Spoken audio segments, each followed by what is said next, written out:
Don't touch me, Mom. My son's words hit harder than if he had shoved me. The music was still playing, the game still blaring on the big TV, people laughing over paper plates. But the moment Mark yanked his arm away from my hug, all of it went dull and far away. It was as if my hands were something dirty. I stood there in the middle of his living room in Cedar Grove, clutching a small wrapped box, feeling heat creep up my neck. I just wanted to say happy birthday, I said. I meant it to sound warm, but it came out thin, almost trembling. He didn't lower his voice. I heard you. You already said it, okay? You don't have to make a scene. Just go back to the kitchen, Mom. Go back to the kitchen. That was all he heard in my words. Not love, not pride, not the memory of all those years I scraped and saved to buy him tiny store-bought cakes when money was tight. Just an inconvenience to be redirected toward dirty plates. I felt every pair of eyes slide toward us, then away again. Quick, polite, the way people look at a roadside accident and pretend they didn't see anything. Brittany stood on the other side of the couch, frozen with a plastic cup in her hand. She offered a small, embarrassed smile to their friends and said lightly, "She just gets sentimental sometimes," as if I were a child having a moment. Sentimental? Not my mother-in-law, not the woman who does our laundry and picks up our daughter after school. Just sentimental, like a drip that never quite stops. I forced a smile that made my cheeks ache. "Sure, honey," I said. "I'll start on the dishes." I walked toward the kitchen slowly, carefully, so no one would notice how badly my knees were shaking. The wrapping paper crinkled in my hand. The gift felt foolish now. A simple photo frame with a picture of Mark at 8 years old, standing on a little league field, gripping a plastic trophy, grinning like he owned the world. I had spent an entire afternoon finding the frame, lining the photo up just right, imagining it on his desk at work. Now all I could think was that the boy in that picture would never have pushed his mother away in front of a room full of people. In the kitchen, the smell of pizza and barbecue sauce mixed with the sour tang of half-finished beer. The island was littered with plates and napkins. Ranch dressing dripped down the side of a bowl. I set the gift by the sink, turned on the hot water, and began scrubbing. Every cheer from the living room reminded me I wasn't part of the celebration, just the cleanup. "Dude, that game was insane," someone shouted. "Mark, you nailed it with this house," another voice said, followed by laughter. Brittany's voice cut through, bright and confident. "Well, it takes a village," she said. "We work hard to keep it this nice." We. Not once did she say my name. Not once did she mention that the village was an older woman upstairs who scrubbed their floors, ironed their clothes, and watched their daughter whenever they were too busy. A plate slipped in my hands. I grabbed the sink to steady myself. The resentment sat heavy in my chest, thick enough that I felt like coughing might dislodge it. Sophie appeared in the doorway, hovering as if unsure she was allowed to cross into the kitchen. "Grandma?" she whispered. I turned, drying my hands on a towel. "Hey, sweetheart." I tried to sound normal. Her eyes were glossy. "I'm sorry Dad said that," she murmured. "He just gets weird when his friends are over." His words echoed again. "Don't touch me. Don't make a scene. Go back to the kitchen." I smiled at her because smiling was easier than falling apart. "It's okay," I said. "He's got a lot on his plate." Even as I said it, my stomach twisted. I knew the habit well, protecting him from the truth, the way I always had. Sophie stepped forward and hugged me anyway, her thin arms fierce around my waist. I rested my chin on her head, breathing in her shampoo, clinging to the one person in that house who still saw me as more than a pair of working hands. From the living room, Brittany called, "Soph, can you not disappear right now? People are asking where you are." Sophie pulled back, rolled her eyes. "I'll be there in a second." Then she looked at me again. "You don't deserve that, Grandma," she said quietly and firmly. Those words lodged deep beside the hurt. "You don't deserve that." I wanted to believe her more than anything. "Go on," I said gently. "Enjoy the party." When the last guest left, the house sagged into a heavy silence. Cups on the table, greasy foil on the counter, crumbs everywhere. Mark collapsed onto the couch, grabbed the remote, and flipped on sports highlights as if the night had exhausted him. Brittany surveyed the mess and sighed dramatically. "This place is a disaster," she said, then looked straight at me. "Elaine, can you clean all this up? I'm completely wiped." No, please. No offer to help. Not even a glance of concern after watching her husband humiliate me. "I can start," I said carefully. "Maybe we can finish the rest tomorrow."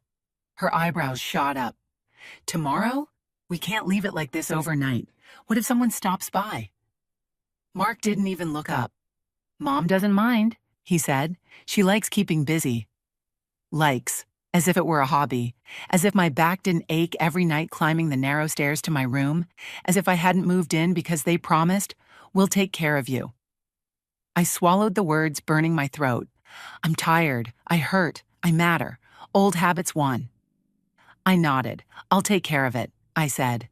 They smiled, satisfied, and turned back to the TV. That smile hurt more than his earlier rejection. It showed exactly what I was to them. Something useful, something always on. I cleaned, I washed, wiped, bagged trash, and carried it out into the cold night air. Each trip outside gave me a moment of space, away from their voices, away from their needs. When I finally climbed the stairs, the house was silent. They had gone to bed without a word. My room felt smaller than ever. The slanted ceiling, the twin bed, the dresser, Tom's photo on the nightstand. I sat down and pressed my fingers to my temples. "Don't touch me. Go back to the kitchen." She likes keeping busy. The words looped in my head, each one sharp, like glass buried under my skin. For years I told myself this was security, that being useful was the price of not being alone. But sitting there, hands still smelling of dish soap, I understood something quietly devastating. I was already alone. The thought arrived gently. "You don't have to stay." I glanced at the small suitcase by the closet, still half-packed after all this time. For the first time, instead of guilt, I felt a steady, warming anger. Not destructive, but clarifying. I didn't make a plan. I didn't know where I'd go. But in that small room, under that crooked ceiling, I made one decision. I would not let them speak to me that way again. I would not spend the rest of my life scrubbing floors for people who couldn't say thank you. In the quiet of that Cedar Grove night, I decided I was leaving this house. They just didn't know it yet. By 4 in the morning, I was already dressed. The house was quiet in that heavy, unnatural way that presses in on you. No hum of the dishwasher, no television murmuring in the background, no footsteps overhead. Just the ticking of the kitchen clock and the sound of my own breathing. I stood at the counter in the Cedar Grove kitchen, staring down at the short letter I had written and rewritten 3 times before settling on the plainest words I could manage. "Mark and Brittany, thank you for letting me stay here. I'm going to find my own place. Please don't worry. Elaine." Even reading it made my chest tighten. "Thank you for letting me stay here." The words tasted wrong. I had cooked their meals, folded their clothes, scrubbed their floors, watched their child, and still, there I was, thanking them like a guest who had overstayed her welcome. I left it anyway. I didn't want to give them anything they could twist. No accusations, no feelings, just facts. I placed the note beside the coffee maker, where I knew Brittany would see it first. I could already hear her voice in my head, sharp with irritation. "She just left a note? That's it? After everything we've done?" The way she always said everything we've done made me sound like a project they'd taken on, not a person. The resentment rose quietly but firmly. They never said after everything she's done for us. It was never about that. My suitcase waited by the back door. I'd packed it the night before. A few changes of clothes, my medication, Tom's photo, and the worn Bible he used to keep on our nightstand. When I lifted the handle, my hand shook. I was afraid. I was old. I didn't know exactly where I'd end up. But beneath the fear was something steadier. I knew I couldn't stay and keep pretending I was fine. Outside, the air was cool and damp. I pulled the door shut gently, careful not to let the latch click. It struck me then that I was still being considerate, slipping out like a teenager, worried about waking the very people who told me to go back to the kitchen, like hired help. The cab rolled up, headlights washing over the driveway. The driver took my suitcase and asked, "Where to, ma'am?" "Just a motel off I-77, I said. "Something cheap." As we drove away, I watched the house shrink in the rearview mirror. That big two-story place, perfect lawn, porch light still glowing, looked like something out of a magazine.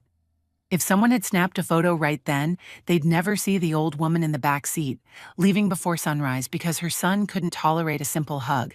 The motel was exactly what I expected. A faded sign. A lobby that smelled of cleaning spray and old coffee. The clerk barely looked up as he slid the key card across the counter. "One night?" he asked. "For now." He wasn't warm, but he wasn't unkind either. Just neutral. Strangely, that felt better than the false sweetness Brittany used so often. "We love having you here, Elaine," she'd say, usually right before handing me another list of chores.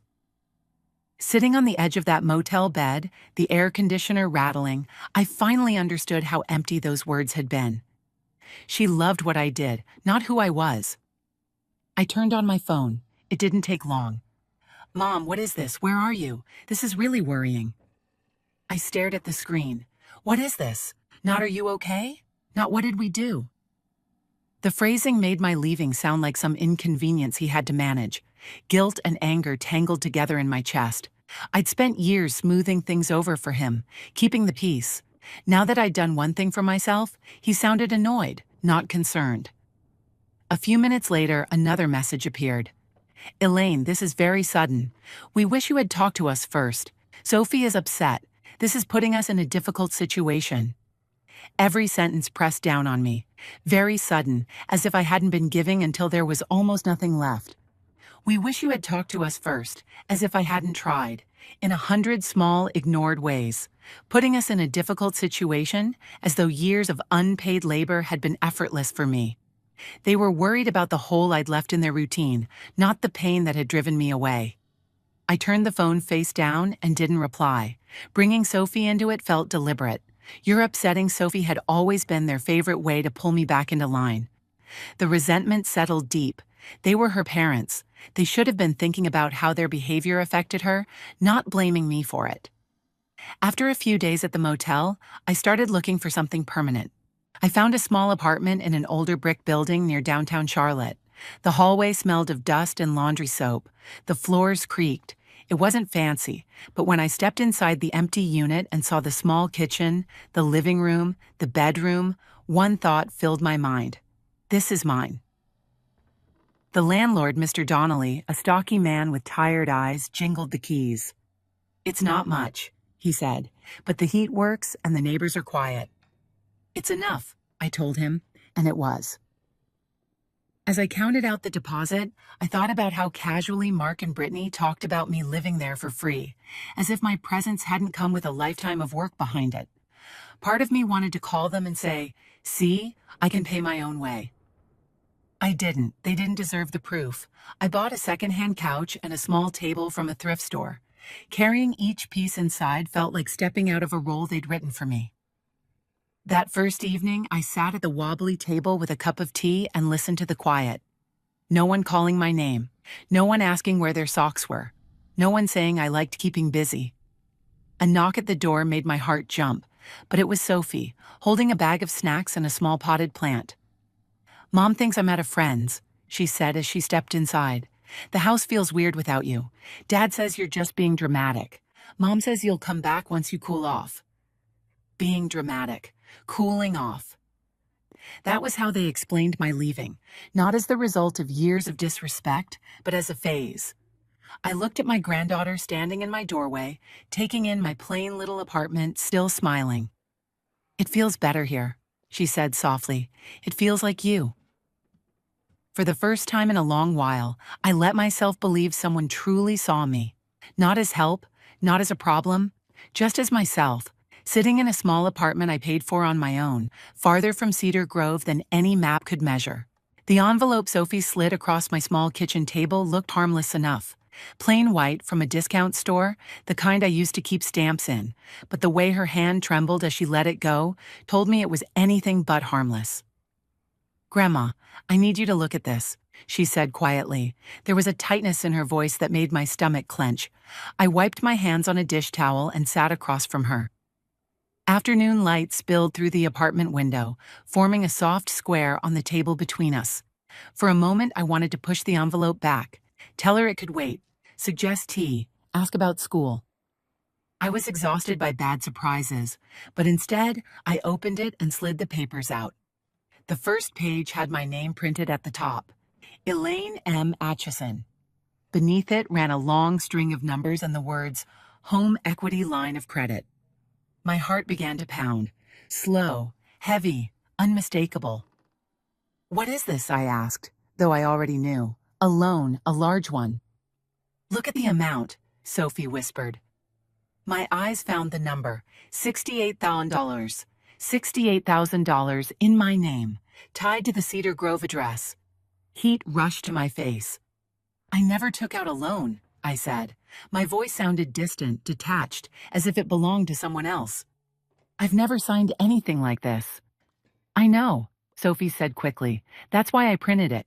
I saw Mom checking it on Dad's laptop. They've been making payments from your money. Her words landed one by one, heavy and cold. Your money. I thought of the modest deposit that arrived in my account each month. I'd always told myself I didn't need much, that it was fine to help with the bill since I lived there. I had believed them when they said everything went into one big pot, that they'd handle the details. I turned to the next page. A list of withdrawals and payments stared back at me. Some dates matched times I'd noticed my balance was lower than expected. I remembered asking Brittany once, timidly. She'd smiled and said, It's just automatic stuff, Elaine. Utilities, insurance. It's easier if we run it all together. You don't want to fuss with that. I'd nodded then, embarrassed for even asking. Now, sitting at my own table, the sting of that phrase hit me hard. You don't want to fuss. As if I were a child. As if wanting to understand my own finances were some inconvenient habit. There's more, Sophie said. Her fingers shook as she reached for another stack. These are emails. Emails? I copied them from Dad's account. I know I shouldn't have, but I had to. She pushed them toward me. Start with that one. The top page was an email from Brittany to Mark. I read slowly, my eyes catching on every line. Once we get Dr. Patel to sign off on mild cognitive decline, we can move forward with the power of attorney. It'll be easier to get her into a facility and sell the house. We need that equity, Mark. We can't keep carrying her. Carrying her. I read the phrase again, as if I were a burden they'd grown tired of lifting. As if I hadn't cooked their meals, folded their clothes, cleaned their bathrooms, raised their child. As if I hadn't already carried them in every way that mattered. They want to put me in a facility, I said slowly, like I'm something to be filed away. Sophie's eyes filled with tears. I heard them talking one night, she said. Mom said once they had the paperwork, it would be simple, that you wouldn't be able to argue. Dad said it was for your own good. For your own good. I'd heard those words before, years earlier, when Mark convinced me to move in after Tom died. You shouldn't live alone, Mom. It'll be for your own good. We'll take care of you. I had trusted him. Now, seeing that phrase again made my skin prickle. For your own good had become a weapon. Halfway through the stack, something inside me shifted. I had been reading like someone bracing for more blows, until I reached another email, this one from Mark to Brittany. She'll sign anything if you tell her it's routine. We've been doing everything for her so long, it's not like she really understands this stuff. I froze. My vision blurred and I had to blink hard. She'll sign anything. She doesn't understand. The words dragged me back to a memory I'd tried to bury. Lying on the couch in Cedar Grove after my fall, hip aching, groggy from pain medication. Brittany standing over me with a folder. Just some routine updates for the house and insurance, Elaine. Sign here and here. Mark behind her, arms crossed, not quite meeting my eyes. I had signed because I trusted them, because I thought they were protecting me. Now I understood. It hadn't been care. It had been the beginning of a trap. The resentment that rose in me then was sharp and clarifying. Not just hurt, recognition. I had raised that boy. I had worked extra shifts so he could play sports. I had watched Tom wear old shoes so Mark could go to summer camp. And now he was writing that I'd sign anything that I didn't understand. I paid for everything when he was little, I said aloud, and now they talk about me like I'm something they have to manage. Sophie reached across the table and took my hand. I'm so sorry, Grandma, she said. I didn't know how bad it was. I squeezed her hand. The only person with nothing to gain was the one taking the biggest risk. That mattered. That was the unexpected turn of the day. In the middle of all this ugliness, I saw something clean and solid. My granddaughter chose truth over comfort. She chose me. And that gave me strength I didn't know I still had. I could go over there and scream, I said quietly, throw these papers on the floor and demand answers. You could, Sophie said. But they'd twist it, I went on. They'd say I'm confused, emotional. They want me to lose control so they can prove their point. I shook my head. I won't give them that. These weren't misunderstandings, they were plans. I'm not going to yell, I said. I'm going to be careful. I'm going to understand exactly what they did, and then I'm going to stop it. Saying it out loud changed something. The fear was still there, but now it stood beside resolve. I stacked the papers neatly. Every email, every number, every phrase like mild cognitive decline felt like a puzzle piece. For the first time, I could see the picture they were trying to create, a future where I had no voice, no power, no home. Thank you for bringing this to me, I told Sophie. You did the right thing. What will you do now? She asked. I don't know every step yet, I said.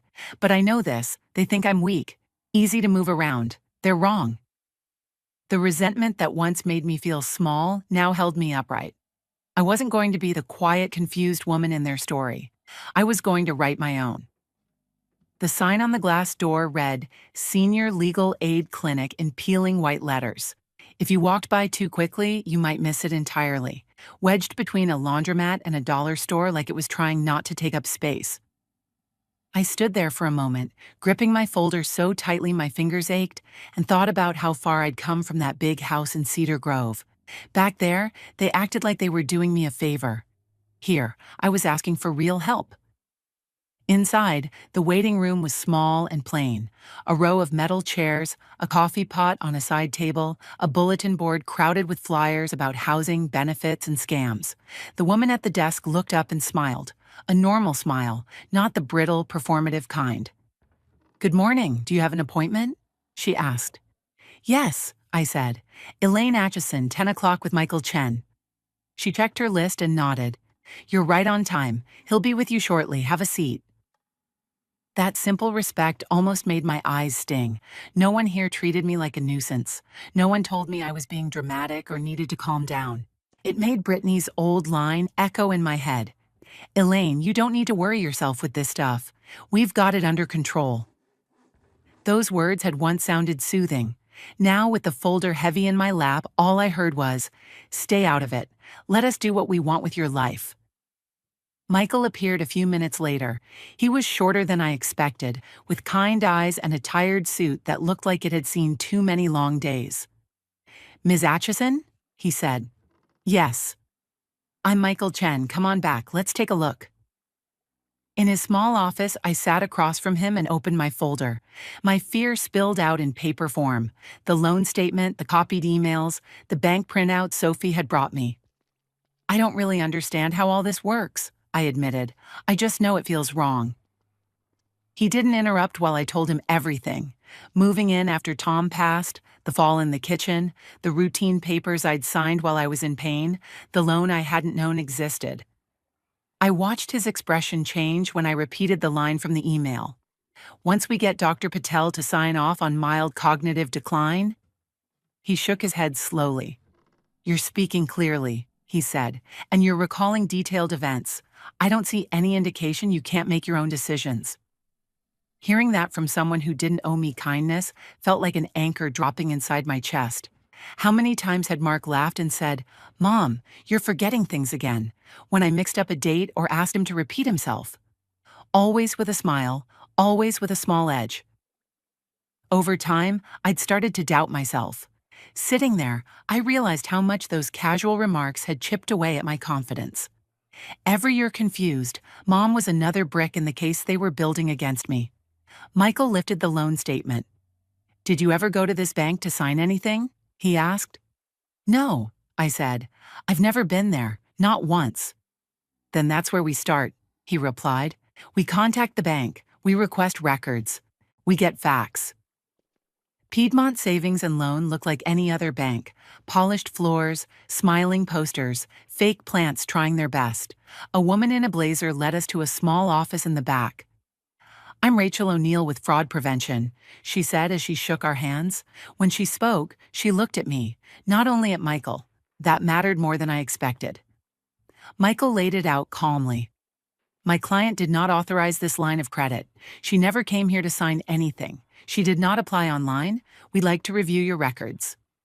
Rachel clicked through screens, her face tightening as she read. The application was completed online, she said, from an IP address associated with the Cedar Grove address.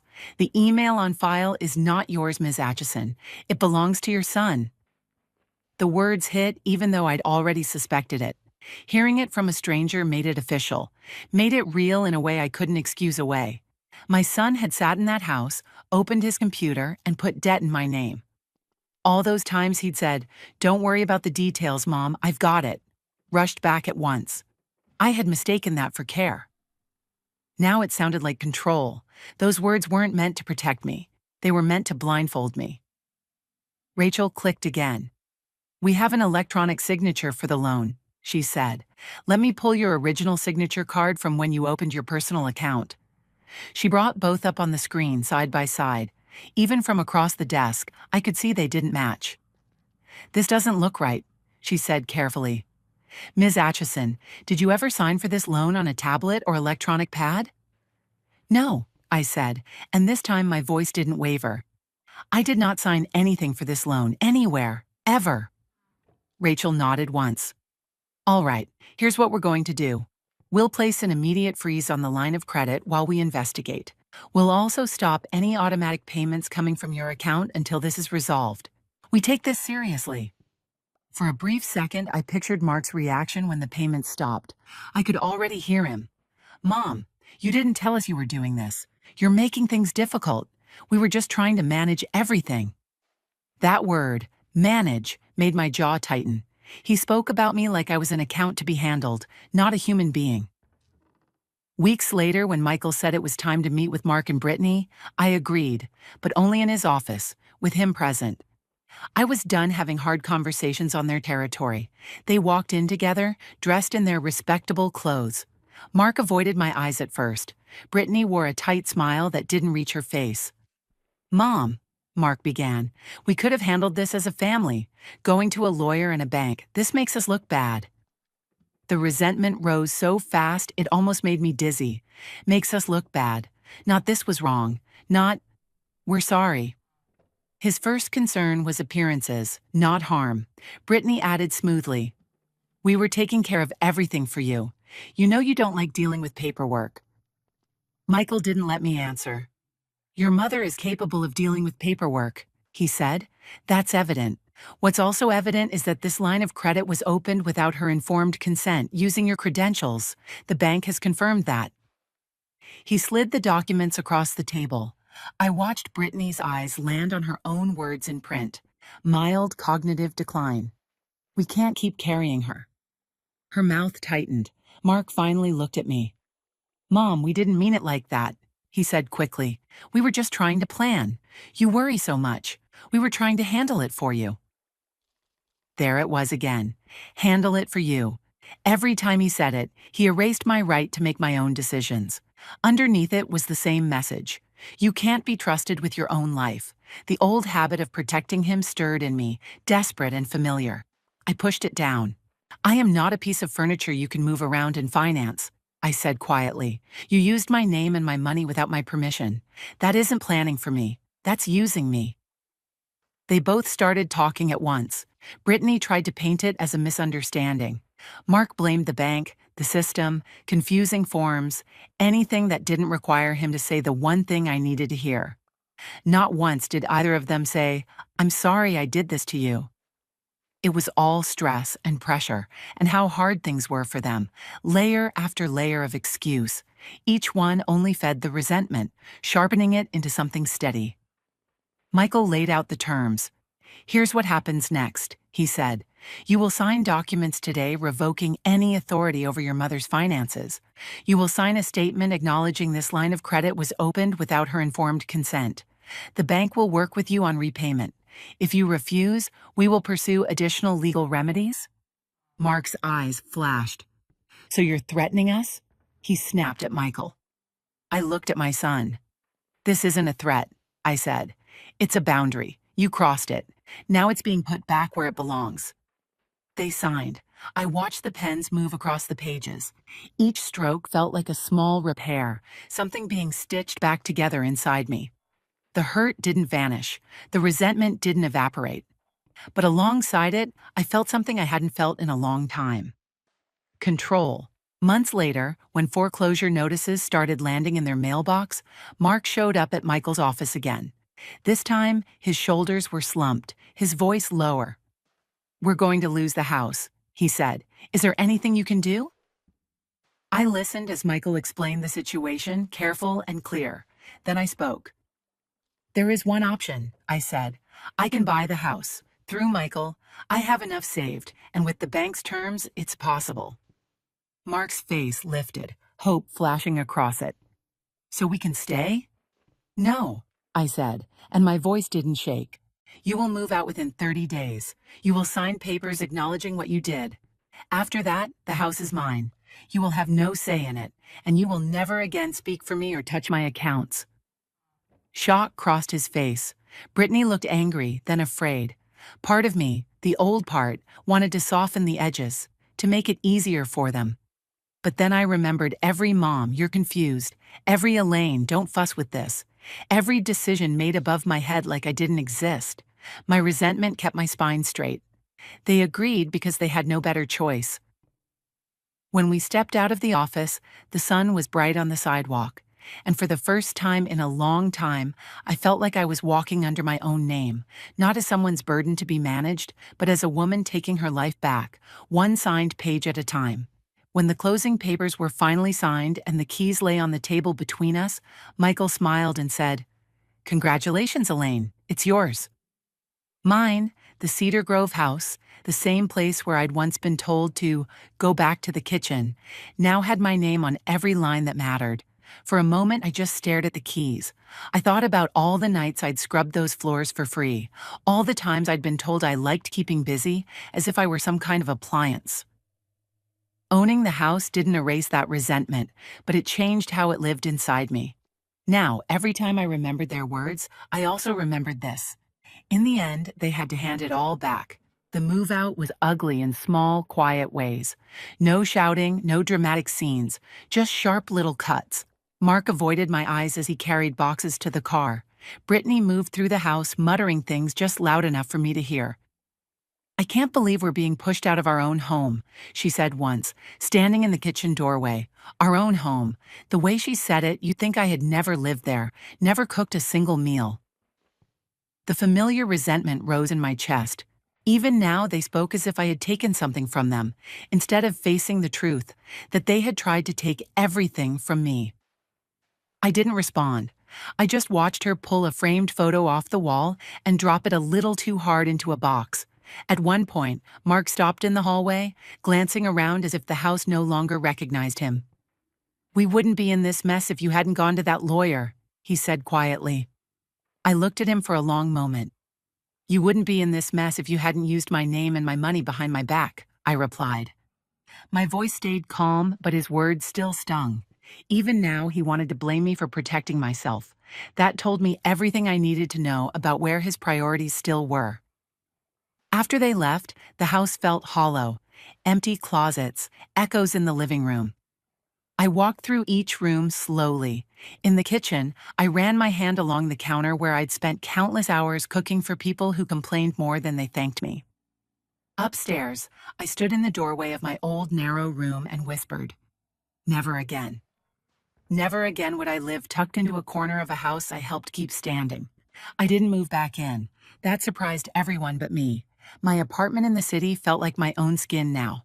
I loved my small kitchen table, my thrift store couch, the muffled sound of neighbors' televisions through the walls, so instead of bringing my things back to Cedar Grove, I called a painter. "I want light colors," I told him. Warm, but simple. He covered the dark, heavy walls with soft tones. I bought comfortable chairs and quilts from secondhand shops. I fixed the porch railing and set out a couple of rocking chairs. With every small change, the house became less like the place where I'd been treated like hired help, and more like something new, something chosen. Through a contact at the senior center, I heard about women who needed a safe place for a while. One had just left a bad situation and was waiting on housing paperwork. Another had no family nearby and needed somewhere to land between hospital stays. I didn't put up a sign. I didn't need to. Word travels quietly in places like that. The first woman who stayed with me sat on the porch that evening, hands wrapped around a mug of tea. "I don't know why you're doing this," she said, shaking her head. "Letting strangers stay in your house." I looked at the street, the neat lawns, the sun sinking behind the trees. "Because I know what it feels like to live somewhere you don't really belong," I said. "This house was built on the idea that I should make other people comfortable. I'm changing that." Sometimes, between guests, messages came from Mark. "Mom, it still feels wrong that you're there and we're stuck in this tiny rental. We tried our best for you." We tried our best. The words went cold inside me. Their best had included secret loans, plans to move me out of the way, and years of treating me like staff. If that was their best, I didn't want any more of it. Another time, Brittany sent a long message about how hard things were now. "We're really struggling," she wrote. "It would be nice if you could help a little, considering everything we've done for you." That last line lit up every sore place. Everything we've done for you. No mention of the years I worked in that house. No mention of the debt they'd put in my name. Just another attempt to make guilt do the work. I didn't answer right away. When I did, my replies were brief and polite. "I hope you find a good solution," I wrote. "I'm taking care of myself now." Each time I hit send, a small wave of relief followed. I wasn't explaining, I wasn't defending, I wasn't fixing problems I didn't create. I could feel their frustration even through the screen. And yes, part of me still resented that my boundaries upset them more than their choices ever had. Sophie came by often. She helped change sheets between stays, brought small things for the house. "Dad says you're still mad," she told me once. "I'm still hurt," I said honestly, "and I remember what happened. That doesn't mean I hate him. It just means I won't let it happen again." She nodded. "I'm glad you're doing this," she said, looking around the living room. "It feels right." At night, I drove back to my apartment, locked the door, and sat by the window with a cup of tea. I was alone, but it wasn't the heavy, lonely kind I'd felt in that upstairs room in Cedar Grove. This was a quiet I had chosen, a space no one could take from me with paperwork or manipulation. Sometimes, lying in bed, I thought about that birthday party, about the words, "Don't touch me, Mom," about the way everyone had looked away. The resentment still flickered when I remembered, but now it shared space with other images. Mark signing away control, Brittany carrying boxes out the door, a woman smiling in a rocking chair on the porch. I didn't get a perfect ending. My son and I weren't suddenly close. My heart still carried Mark's, but I had something I hadn't felt in years. A steady warmth inside my own chest, not borrowed from anyone else's approval. And if you've ever been told you should be grateful while someone quietly takes pieces of your life, hear this. You are allowed to step away. You are allowed to protect what is yours. You are allowed to build something new. And if my story sounds even a little like yours, don't keep it to yourself. Share it with someone who needs to remember they are more than what they give.